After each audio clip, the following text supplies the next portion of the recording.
여러분, 지혜로운 사람이 되시길 바랍니다. 지혜가 힘을 이길 때가 참 많죠. 항상 이긴다고는 할 수 없겠지만 지혜가 힘을 이긴다는 것을 우리가 참 많이 들었고 그런 경우를 참 많이 봐요. 제가 두 아들이 있는데 첫째가 힘이 세고 둘째가 참 머리를 잘 써요. 첫째는 항상 둘째가 뭘 하고 있든지 간에 빼앗아요. 왜 그런지 모르겠어요. 뭘 사고 싶니라고 하면 각자 자기 것을 집어요. 그런데 집에 와서는 자기가 집은 것을 가지고 노는 것이 아니라 이 둘째 녀석이 가지고 있는 것을 빼앗는 재미가 있나 봐요. 그런데 하루는 둘째가 자기가 가지고 놀고 싶은 것을 첫째가 가지고 놀고 있는 걸 봐요. 첫째는 힘으로 빼앗는데 둘째는 머리를 써야 되잖아요, 그죠? 그런데 이 친구가 뭘 쓰냐면 내가 무엇을 가지고 놀든지 간에 형이 나의 것을 빼앗아 가더라는 것을 기억을 해내요. 말도 못하는 애가 쓰레기 같은 것을 막 만지고 있어요. 근데 아니나 다를까 첫째가 자기 손에 든 것을 툭 놓고 둘째를 향해서 가서 빼앗는 거예요. 그리고 둘째는 그 놓은 것을 향해서 막 달려가가지고 탁 집어내더라고요. 지혜가 힘을 이기는 경우를 참 많이 봐요, 그죠? 그래서 우리는 참 지혜로워야 돼요. 지혜는요, 지혜가 없는 사람 10,000명을 이기는 힘을 가질 때도 있어요. 우리가 잘 아는 삼국지를 보면 유비가 뭐 한다고 칼도 제대로 못 쓰는 제갈량을 그렇게 찾아갔겠습니까? 유비가 알고 있었던 게 있죠. 내가 앞으로 맞서 싸워야 될 상대는 어때요? 내가 도무지 얻을 수 없는 돈도 있고 군사도 있고 무기도 있는 사람, 그런 사람들이에요. 그들을 이기기 위해서 내가 그들과 대등한 재물을 모으거나 군사를 모으거나 힘을 얻는 것은 원천적으로 불가능한 상황이에요. 그러면 포기할 것이에요? 아니에요. 이기고 싶어요. 그들을 이기기 위해서 그가 발견한 대안이 뭐였냐면 지혜였던 겁니다. 그 지혜가 나에게 없으니 그 지혜를 가지고 있는 어떤 사람을 찾았던 것이 유비의 선택이었던 거죠. 지혜는 힘을 이길 수 있어요. 여러분, 우리가 세상을 이기는 자 되기를 원하는데 세상을 이기기 위해서는 우리가 세상과 똑같은 것을 계속 채워나가면서 이기는 게 아니에요. 우리가 세상을 이긴다는 것은 그들보다 더 많은 것을 소유하고 더 많은 힘을 가진다는 게 아니라 세상을 세상의 가치로 살지 않을 때 우리는 세상을 이길 수가 있는 줄로 믿습니다. 우리는 세상에 매여 살아가는 자가 아니라 세상을 다스리며 살아가는 자가 되어야만 합니다. 그런데 바로 이 일에 필요한 것이 하나님의 지혜예요. 우리에게 그 지혜가 없잖아요. 그러면 제갈량을 찾든 하나님을 찾든지 해야 될 거 아닙니까? 야고보서 1장 5절에 보니 이런 말씀이 있어요. 너희 중에 누구든지 지혜가 부족하거든 모든 사람에게 후히 주시고 꾸짖지 아니하시는 누구에게? 하나님께 구하라 그리하면 주시리라 라고 했습니다. 세상을 살아가는 지혜를 구하는 것은 정말 지혜로운 선택이라고 저는 믿어요. 여러분, 세상 앞에서 돈으로 맞서면 안 돼요. 힘으로 맞서면 안 돼요. 왜냐하면 그러다 보면 내가 세상과 똑같은 놈이 되고 말기 때문이에요. 주님은 우리를 빛이라고 했고 소금이라고 했는데 우리가 똑같이 썩을 짓을 하고 똑같이 죽을 것에 목숨 걸면은 우리 역시 똑같은 삶을 살아갈 수밖에 없지 않을까요? 예수님이 잡히시던 날 밤이었습니다. 예수님을 잡으러 온 사람들이 무엇을 들고 오냐면 기억나시나요? 어떤 사람은 칼을 들고 어떤 사람은 몽둥이를 들고 예수님을 잡으러 와요. 그때 칼을 뽑아든 사람이 있었는데 혹시 기억나십니까? 제자 중에 베드로라고 하는 사람이 멋있게 칼을 뽑아들고 막 휘두르기 시작합니다. 그죠? 자기 나름대로 칼 좀 썼나 봐요. 막 휘두르다 보니까 어떤 일을 보게 되죠? 어떤 사람이 귀를 툭 잘라내요. 그때 주님이 베드로에게 뭐라고 했죠? 네가 짱이다 이랬나요? 아니었죠. 뭐라고 했냐면 내 칼을 도로 칼집에 꽂으라. 칼을 가지는 자는 다 칼로 망한다고 했습니다.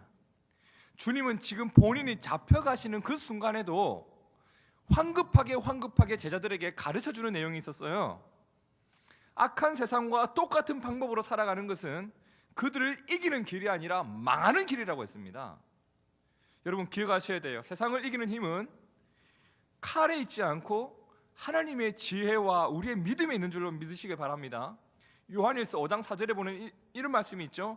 무릇 하나님께로부터 난 자마다 세상을 이기느니라. 세상을 이기는 승리는 이것이니 우리의 믿음이라고 했습니다. 주님은 세상 속에서 살아가는 우리가 똑같이 해서 세상을 이기지 말고 하나님의 지혜로 세상을 이기라고 하셨어요. 우리 고린도전서 1장 25절을 함께 읽어봤으면 좋겠는데요. 여기 보면 이런 말씀이 있어요. 다 같이 읽어볼까요? 시작. 하나님의 어리석음이 사람보다 지혜롭고 하나님의 약하심이 사람보다 강하니라. 이 말씀이 진리임을 우리는 믿습니다. 그래서 이 세상 한복판을 살아가는 우리가 하나님의 지혜를 품어야 돼요. 하나님의 지혜는 정말 약한 것 같고 십자가 위에서 죽는 것밖에 못하는 것 같지만 그것이 오늘 우리의 승리의 이유가 되고 하나님과 동행하는 즐거움을 얻는 길이 될 줄로 믿습니다.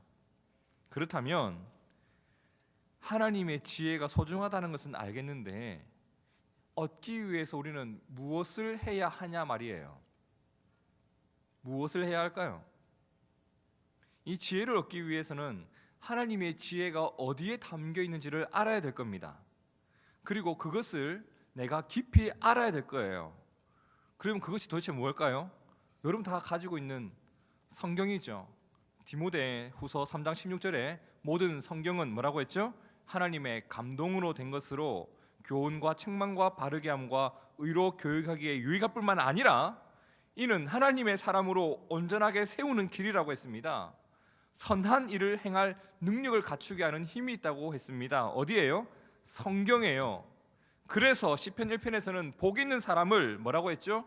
힘 있는 사람, 돈 있는 사람 그렇게 말하지 않고 복 있는 사람은 여호와 율법 곧 하나님의 말씀을 즐거워하여 그의 율법을 주야로 묵상하는 자가 복 있는 자라고 시편 1편 1절에서는 선포하고 있습니다. 근데 그 성경 중에서도 지혜를 이야기하면 우리가 가장 먼저 떠올리는 성경이 어디죠? 없어요? 잠언 그리고 전도서를 이야기해요. 여긴 우리가 실생활에 바로 적용할 수 있는 아주 프랙티컬한 내용들이 많아요. 오늘 말씀도 하나님께서 우리에게 주시는 지혜가 있는데 세상을 살아가는 지혜가 담겨 있는데 오늘 그 말씀을 우리가 보면서 어떻게 살아가는 것이 나의 삶을 복되게 하는 것인가를 한 포인트라도 꼭 찾을 수 있는 여러분이 되셨으면 좋겠습니다. 제가 오늘 말씀 다시 한번 읽어보겠습니다. 너는 청년의 때에 너의 창조주를 기억하라. 곧 곤고한 날이 이르기 전에 나는 아무 낙이 없다고 할 해들이 가깝기 전에 해와 빛과 달과 별들이 어둡기 전에 빛 위에 구름이 다시 일어나기 전에 그리하라 라고 했습니다. 자, 여러분 오늘 말씀을 눈여겨보면 계속 반복되어 나오는 어떤 말이 보이시나요? 뭐죠? 전에입니다. 전에가 중요한 거예요, 여러분. 그죠? 때가 중요하다는 거예요. 때. 성경은 우리가 무엇을 하고 있는지도 참 중요하게 말씀하지만 우리가 어떻게 살아야 된다도 참 중요하게 말씀하지만 그것이 이루어져야 할 때가 있다는 것도 잊지 말라고 하는 거 있는 거예요. 예를 들어 제가 아버지 생일 선물을 사드리기로 했어요. 그런데 무엇을 살까 고민만 하다가 생일이 돼버렸어요. 결국 못 샀네요. 때에 지나서 그냥 이거라도 하지 싶어서 때에 지나서 선물을 드리면 그 선물의 효과가 어떻게 될까요? 반감되고 말아요. 제게 친할머니가 계신데 할머니가 어느 날 갑자기 저한테 현진아 회가 갑자기 먹고 싶다 이러는 거예요. 그러니까 저 노인네가 이 공부하는 이 손자한테 왜 회를 사다 달라고 할까 이렇게 생각을 하고 그냥 넘겨버렸는데 그 할머니가 돌아가셨어요. 장례식장에 회 들고 가봤자 뭐 하겠어요? 그러니까 저는 그 회만 보면 계속 할머니가 생각나서 회를 안 먹어요. 잘 먹어요. 뻥쳐서 죄송해요. 말하고 나니까 뻥이었어요. 근데 회를 보면 진짜 할머니가 생각나는 건 맞아요. 그 때를 놓쳐버렸어요. 자, 학교를 졸업하고 들어가고 싶은 회사가 있어요. 때마침 사람을 구하네요. 자, 제출할 서류들이 참 많아요. 하나하나 준비해요. 자신 있어요. 나보다 더 서류를 갖춘 사람도 없고 스펙도 나만한 사람은 없을 거예요. 정말 완벽해요. 근데 가지고 갔는데 안 받아줘요. 왜요? 제출 기한이 지나버린 거예요. 여러분, 그 때는 참 중요하죠. 때를 놓쳐버리면 예상했던 결과를 얻지 못하게 되거나 또 다른 어려움이 다가올 수 있다는 것을 우리는 잘 알아요. 자, 이처럼 신앙생활에도 때가 중요해요.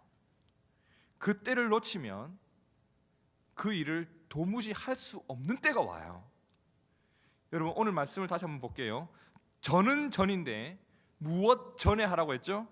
곤고한 날이 이르기 전에, 아무 낙이 없다고 할 해들이 가깝기 전에, 해와 빛과 달과 별들이 어둡기 전에, 비 뒤에 구름이 다시 일어나기 전에. 이것들이 다 특징이 있어요. 여러분, 곤고한 날. 여러분, 곤고하다는 게 어떤 말씀인지 아세요? 한마디로 내 마음이 무너져 버린 상황이에요. 너무너무 깊은 우울함에 빠져 있는 그런 때예요.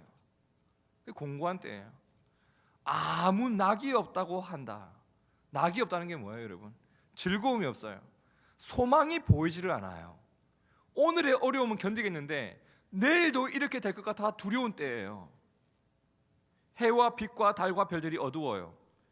여러분, 해와 빛과 달과 별들은 원래 어두운 게 아니라 밝은 거죠. 무슨 말인가 하면 너무나 당연하게 누리던 것들이 하나 둘 사라져가고 있는 때예요. 비가 내렸어요. 그런데 저 뒤에 보니까 뭐가 또 보여요? 구름이 다시 일어나고 있어요. 고난 뒤에 또 다른 고난이 오고 있는 게 막 보이는 거예요. 자, 특징이 있죠. 이런 때는 나 스스로 일어나는 것이 불가능한 때예요. 내 의지로 뭔가를 하고 싶은 게 없는 때예요. 마음은 있는데 어떻게 해야 되겠다는 건 생각은 있는데 몸이 안 움직이는 때가 있어요. 여러분, 모든 상황이 굉장히 열악한 때죠. 더 간단하게 한마디로 표현하면 절망의 순간이에요. 절망이 나를 짓누르고 하니까 이 모든 것을 포기하고 싶은 상황이 되어버린 거죠. 여러분, 절망을 경험해 보셨나요? 절망이 다가오면요, 옆에서 나를 사랑하는 사람이 뭐라고 해도 들리질 않아요. 그리고 어떤 기회가 다가와도 그 기회가 보이지를 않아요. 심지어 그리스도인들이 기도가 안 나온다고 할 때가 있어요. 그 순간에는 뭐만 보여요? 내 아픔만 보여요. 그 순간에 머릿속에 뭐가 있어요? 내 상황만 계속 반복해서 계속해서 생각이 나요. 하나님의 말씀도 위로가 되지 않고 사람의 말도 들리지도 않고 아무것도 다 싫어요. 그냥 이 절망의 특징이죠. 하나님을 향한 소망조차도 내가 손을 놔버리는 때가 있다는 거예요. 키에르 케고르 목회자이면서 철학가인데, 이 사람이 사람은 죽음에 이르는 병이 있다라고 해요. 그 사람이 깊이 묵상을 하다 보니 암이나 에이즈 같은 것이 나를 죽음에 이르게 하는 것이 아니라 우리에게는 영생이 있으니 그 영생에 이르지 못하도록 하는 것이 진짜 죽음에 이르는 병인데, 그것을 한 단어로 뭐라고 하냐면 절망이라고 했어요. 절망하니 하나님을 놓더라는 겁니다. 절망은 참 위험한 거예요. 자, 우린 이걸 알았어요. 그러면 절망하지 않으면 되겠구나. 자, 절망아 내게서 떠나가라. 그러면 절망이 안 오나요? 우리의 문제는 이게 아니에요.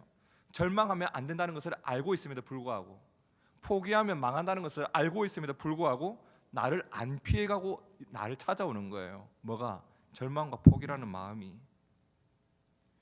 모든 사람은요, 성공과 인내의 기회가 있듯이 동시에 절망과 포기의 기회도 있는 거예요. 그래서 성경은 말하는 거예요. 이러한 절망의 순간이 오기 전에 해야 할 일이 있다라고 합니다. 그죠? 그 전에 이것을 이루어야만 한다는 게 있어요. 삶에서 모든 것을 놓칠지라도 이것을 우선순위로 놓고 이러한 순간이 오기 전에 반드시 이루어놔야 네가 그 순간이 왔을 때 이겨낼 수 있고 감당할 수 있기 때문에 그 전에 이루어라. 이것이 지혜다. 자, 그 전에 무엇을 이루라고 했죠? 전도서 12장 1절을 다 같이 읽어볼까요? 시작. 너는 청년의 때에 너의 창조주를 기억하라. 이것을 이루라고 합니다. 여러분, 창조주를 기억하시고 사세요? 누군가는 쉽게 말할지 모르겠어요. 뭐 창조주를 기억하는 것, 뭐 하나님 기억하고 사는 것이 뭐 어려운 일이겠습니까? 저는 이미 이것을 완성해 놨으니 절망이 저를 피해가는 것인가요? 저한테 쉽게 대물어 오실지도 모르겠지만 제가 그분들께 다시 한번 여쭙고 싶은 게 있어요. 창조주를 기억하려면 창조주를 알아야죠. 여러분, 창조주를 얼마나 알고 계십니까? 여러분이 하나님에 대해서 알고 있는 것을 한번 작성해 보시죠. 생각보다 우리는 하나님을 몰라도 너무 모릅니다. 창조주를 알려면 그분을 알 수 있는 유일한 근거인 무엇이 있다고 했죠?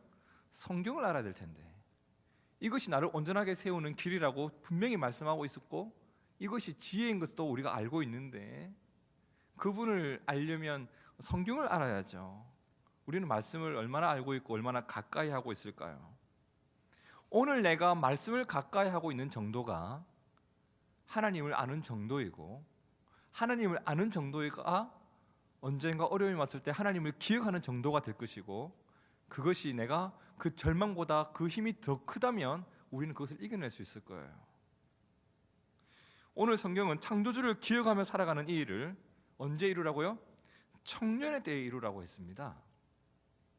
물론 청년은 여러분처럼 젊은 때를 말하는 것이기도 하지만 청년의 특징을 한번 보시죠. 언제죠? 혈기왕성하고 무엇이든지 시도해 볼 수 있는 소망의 때이고, 할 수 있고 그리고 그런 것을 할 수 있는 내 마음의 여유도 있는 때예요. 그래서 한편으로 청년의 때는 자칫 교만하기 쉬운 때예요. 근데 하나님은 그때 뭐라 하라고 했죠? 바로 그때 창조주를 기억하는 일을 시작하라고 했습니다. 우리는 문제가 일어나면 창조주를 기억해요. 늦었어요. 문제가 일어나기 전에 기억하고 있어야 돼요. 그래야 그것을 이겨낼 수 있단 말입니다. 감당할 수 있단 말입니다. 문제가 문제로 와닿아 버린 이유가 있어요. 그냥 지나갈 수도 있는 그 일이 나에게 문제가 되어버린 이유가 뭐냐면, 내가 평소에 그분을 인정하지 않고 있고 평소에 그분을 기억하며 살아가고자 하는 의지 없는 내 모습이 문제가 있다는 거예요. 여러분, 똑같은 문제를 만나도 사람마다 반응하는 게 다 틀리죠. 왜 다를까요? 이겨낼 수 있는 힘이 누군가에게는 있고 누군가에게는 없는 거예요. 오늘 성경은 분명히 말합니다. 이런 삶의 문제 앞에서 문제가 다가오는 어떤 때가 다가올 때 그것을 이겨낼 수 있는 힘은 어디에 있다고요? 그 전에 창조주를 기억하고 있었는가? 청년의 때에 그것을 이루었는가? 이것이 참 중요하다라고 성경은 말하고 있습니다. 여러분, 청년의 때에 창조주를 기억하며 살아가는 것이 얼마나 중요한 것인지 우리가 성경을 조금 더 찾아봐야 되겠습니다. 저는 지금 다윗을 한번 여러분에게 이야기를 들려드리고 싶은데, 다윗 어떤 사람이에요? 이스라엘의 위대한 장군. 돌 던져서 누구 때리잡았죠? 골리앗을 잡았던 그 장군. 전쟁에 나가기만 하면 승리의 소식을 전해주는 장군. 그리고 훗날 이스라엘의 왕이 되었던 사람. 많은 사람에게 존경을 받고 사랑받는 왕이었죠. 자, 그런데 그에 대한 내용이 열왕기상 1장 1절에 나오는데 이런 내용이 나와요. 다윗 왕이 나이가 많아 늙으니 이불을 덮어도 따뜻하지 아니한지라. 세월을 이기는 장사가 없죠. 제가 참 좋아하는 말씀 중에 시편 90편 10절이 있는데, 우리의 연수가 70이요 강건하면 80이라도 그 연수의 자랑은 수고와 슬픔뿐이요 신속히 가니 우리가 날아간다라는 표현이 나와요. 여러분, 그랬어요. 다윗도 세월 앞에서는 어쩔 수 없는 연약한 자였죠. 골리앗 잡았다고 영원토록 강건하나요? 골리앗 잡았다고 그는 늙지도 않나요? 아니에요. 결국 그도 이스라엘 그 더운 곳에서, 여러분 이스라엘 가보셨어요? 진짜 덥습니다. 진짜 더워요. 그런데 어때요? 이불을 덮고 있어요. 이 쉽지 않은 일입니다. 열대지방에서 이불을 덮고 잔다, 상상하기도 못할 일인데, 근데 이불을 덮어도 어때요? 따뜻하지가 않대요. 주님이 보일랑말랑 보일랑말랑, 천국이 보일랑말랑 보일랑말랑, 갈랑말랑 갈랑말랑 꼴딱꼴딱꼴딱 하고 있는 상황이라는 거죠. 그죠? 여러분, 모든 사람이 위대한 인생을 살았다고 말하는 그도 늙는다는 현실과 내가 육신이 죽는다는 현실을 피해갈 수는 없는 거예요. 곤고한 순간이에요. 모든 사람이 죽음 앞에서는 공평하잖아요. 모든 사람들이 겪는 어려움이잖아요. 그죠? 늙어가는 현실, 언젠가는 죽는다는 것. 근데 여러분, 바로 이 순간에 말이에요, 세상 그 어떤 지혜가 이 순간을 이겨낼 수 있는 힘이 있겠어요? 세상에 무슨 지혜로 늙는다는 현실을 막을 수가 있고, 세상에 어떤 지혜로 그에게 위로를 줄 수가 있겠어요? 근데 오늘 성경 한복판에서 그 길을 알려주고 있는 거예요. 그 순간의 창조주를 기억하라고. 너를 창조하고 너가 갈 곳을 이미 예비해 놓으신 그 창조주를 기억하라고 하고 있습니다. 여러분, 우리의 창조주이신 하나님은 우리를 구원하신 분이에요. 천국의 주인이시고 영생으로 우리를 인도하시는 분이에요. 그분이 계시기 때문에 죽음이라는 똑같은 일을 겪었을 때 세상은 울고 불고 다른 것 할 수 있는 게 아무것도 없지만 우리는 소망을 품는 거예요. 천국 가서 이분을 다시 만날 것도 기약하는 거예요. 하나님의 지혜를 가진 자가 결국 맞이하는 결과예요.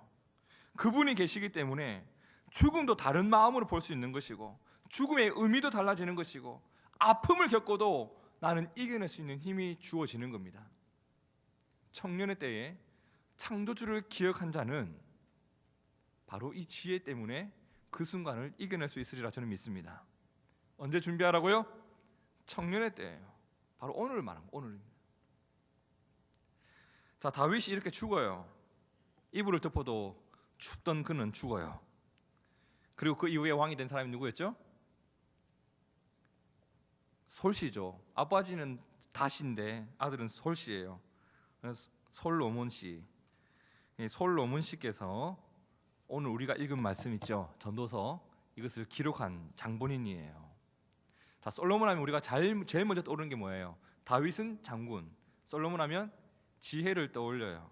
정말 지혜로운 왕이었어요. 그가 다스렸던 때에 나라가 그의 지혜, 하나님께서 그에게 주신 지혜로 얼마나 나라가 부유했는지 열왕기상 4장 20절을 보니까 유다와 이스라엘의 인구가 바닷가에 모래같이 많게 되었고 먹고 마시며 즐거워했다고 해요. 솔로몬이 얼마나 넓은 나라를 가졌는지 이어지는 21절에 보니까 블레셋 사람의 땅에 이르기까지와 애굽 지경에 미치기까지의 모든 나라를 다스림으로 솔로몬이 사는 동안에 그 나라들이 조공을 바쳐 섬길 정도였다고 합니다. 또 오죽했으면, 이 사람이 얼마나 아내와 첩이 많았으면 왕은 후궁이 700명 그리고 첩이 300명이래. 300명. 부럽죠. 어제 명서이가 결혼했는데 1000명에 비할 바게. 근데 한 명의 여인이 1000명보다는 낫습니다. 그죠? 지금 이 솔로몬이 지금 약간 정신이 나가서 이렇게 한 것 같아요. 700명, 300명, 1000명의 아내를 거느리고 살아가는 이 사람, 완전 대박입니다. 근데 그에게도 어떤 날이 오죠? 곤고한 날이 와요.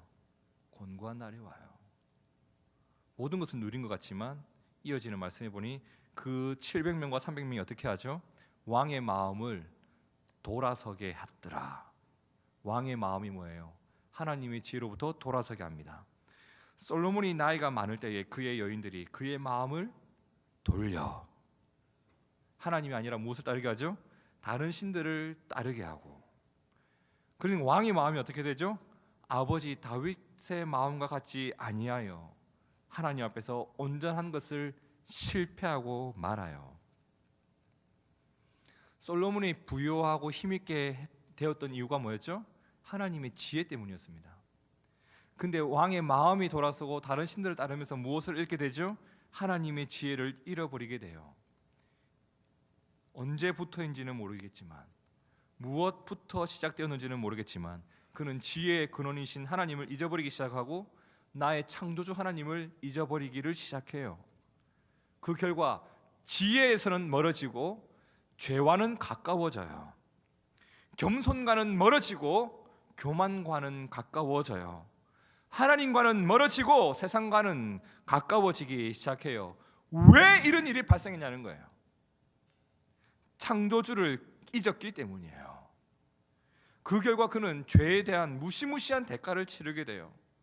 그 대가를 다 치렀던 그 솔로몬이 어떤 고백을 남기냐면 헛되고 헛되도다. 세상 모든 것을 얻어보고 세상 모든 것을 누려보았으나 헛되고 헛되며 헛되고 헛되니 모든 것이 헛되도다. 그러면서 그가 오늘 읽지는 않았지만 전도서 12장 13절에 전도서의 마지막 부분에 뭐라고 결론을 내냐면, 내가 모든 것을 살아보고 모든 것을 누려보고 내가 이 모든 것을 누린 결과를 너희에게 말해주겠는데 이래 결국을 다 들었으니 하나님을 경외하고 그의 명령들을 지키라. 이것이 모든 사람의 본분이니라 라고 결을 남겨요. 창조주를 기억하고 살아라고 하는 거죠. 언제요? 청년의 때에. 곤고한 날이 이르고 나서는 늦었어요. 청년의 때에 모든 것이 형통한 것 같고 소망이 있는 그때에 무엇을 하라고 했죠? 너의 창조주를 기억하라. 언제? 곤고한 날이 이르기 전에, 나는 아무 낙이 없다고 할 해들이 이르기 전에, 해와 빛과 달과 별들이 어둡기 전에, 비 뒤에 구름이 다시 일어나기 전에 어떻게 하라고요? 그리 하라라고 했습니다. 아주 오래전에 이 지혜를 품고 살았던 한 사람이 있었어요. 아주 부유한 사람이었어요. 자녀도 몇 명이었냐면 10명. 몇 명이요? 10명이나 되었어요. 그뿐만 아니라 그는 하나님의 칭찬을 받았어요. 욥기 1장 8절에 보니까 여호와께서 사단에게 이르시되 내가 내 종 욥을 주의하여 보았느냐? 그 뒤에 뭐라고 하죠? 그와 같이 온전하고 정직하여 하나님을 경외하며 악에서 떠난 자가 세상에 없다. 하나님이 얼마나 그 사람이 자랑스러웠으면 마귀 새끼한테도 그 사람을 자랑을 해요. 그죠? 근데 사단이 하나님을 도발해요. 하나님, 욥이 어찌 까닭 없이 아무 이유 없이 하나님을 그렇게 경외하겠습니까? 그 자에게 너무 많은 걸 주신 것 아닙니까? 빼앗고 나면 그는 분명 하나님을 욕하고 죽을 겁니다. 그 이후 하나님이 허락을 하죠. 한번 해봐라. 해봐라. 욥은 재산을 잃게 돼요. 자녀를 잃어요. 여러분, 자녀 10명을 한 번에 잃어버린 그 부모의 마음 이해가 되시겠어요? 제가 세월호 연합 장례식장에 갔을 때 할 말이 없더라고요. 할 말이 없어요. 무슨 말이 필요하겠어요? 함께 울어주는 거 말고는 할 수 있는 일이 아무것도 없잖아요. 10명의 자녀를 한 방에 잃어버린 아버지 욥의 마음이 있어요. 그동안 쌓아온 모든 재산을 잃어버린 욥의 모습이 있어요. 곤고하죠. 비가 왔는데 또 다른 구름이 몰려오고 있는 그런 상황이에요. 부요함에서 단숨에 알거지 신세가 돼요. 여러분, 그런데요, 그가요 무엇을 했다고요? 창조주를 기억했다고요. 이 순간에 그가 한 생각이 있었습니다. 알거지가 된 자신의 모습을 보면서 어떻게 살지 이것을 생각한 게 아니라 어머니 뱃속에서 나왔던 내 모습을 한번 기억해봐요. 보통 믿음이 아니죠. 알거지가 된 나 자신의 모습을 보면서 하나님께서 나를 이 땅에 처음 보내셨던 그 모습을 떠올려봐요. 나를 창조하신 그 하나님을 기억했더니 나에게 지금 이 모든 것을 주셨던 그분을 기억하니 거두어 가시는 분도 하나님이심을 그가 그 순간 그 자리에서 고백을 해요. 우리 욥기 1장 21절을 다 같이 읽어볼까요? 시작. 이르되 내가 모태에서 알몸으로 나왔사온즉 또한 알몸이 그리로 돌아가올지라 주신 이도 여호와시요 거두신 이도 여호와시오니 여호와의 이름이 찬송을 받으실지니이다 하고 이 모든 일에 욥이 범죄하지 아니하고 하나님을 향하여 원망하지 않았다라고 해요. 이게 창조주를 그 전에 기억한 자의 지혜이고 삶의 결론이었어요. 곤고한데 어떻게 해요? 이겼어요. 아무 낙이 없어요. 그런데 소망이 여전히 보여요. 해와 빛과 달과 별들이 보이지를 않아요. 하지만 내가 살아가야 될 이유는 여전히 보여요. 비 뒤에 구름이 다시 일어나고 있는 것이 내 눈에도 보여요. 근데 호들갑 떨면서 두려워하지 않아요. 왜요? 창조주를 기억했기 때문에. 여러분, 그래서 나의 어깨가 처지기 시작할 때 우리는 깨달아야 돼요. 내가 창조주를 기억해야 될 때구나. 눈물밖에 나오지 않을 때 우리가 해야 될 일이 있어요. 울지 말고 창조주를 기억해야 돼요. 여러분, 여러분이 힘들고 어려운 것 하나님도 알고 계십니다. 그분이 몰라서 내가 그런 일을 겪는 게 아니에요. 여러분, 기억합시다. 그 순간에도 나는 하나님을 생각해야 돼요. 하나님을 기억해야 돼요. 분명한 것 한 가지는 내가 어려움을 겪고 있는 바로 그때가 우리 역시 욥처럼 가장 위대한 고백을 할 수 있는 시간이요, 또한 하나님을 독대하는 자리가 될 수가 있습니다. 언제 그러한 사람이 된다고요? 창조주를 기억하며 사는 사람이 누리는 복이에요. 주님이 소망이고 주님을 끝까지 포기하지 않겠다라고 하는 믿음의 고백이 그 순간에도 있기 위해서는 무엇이 필요하다고요? 창조주를 기억하라. 그렇다면 우리는 더 이상 늦추지 말아야만 하겠습니다. 창조주를 기억하는 일을 위해서 창조주를 알아가야 되겠습니다. 창조주를 알아가기 위해서 성경을 좀 더 알아야 되겠습니다. 언제까지 늦추시겠어요? 청년의 때에 그것을 반드시 이뤄내야 됩니다. 그래서 곤고함을 이겨내야 돼요. 모든 것을 이겨낼 수 있어야 됩니다. 다른 세상 사람들과는 다른 힘으로 살아가는 지혜가 우리 가운데 있어야만 되겠습니다. 그것이 바로 세상을 이기는 지혜가 될 줄로 믿어요.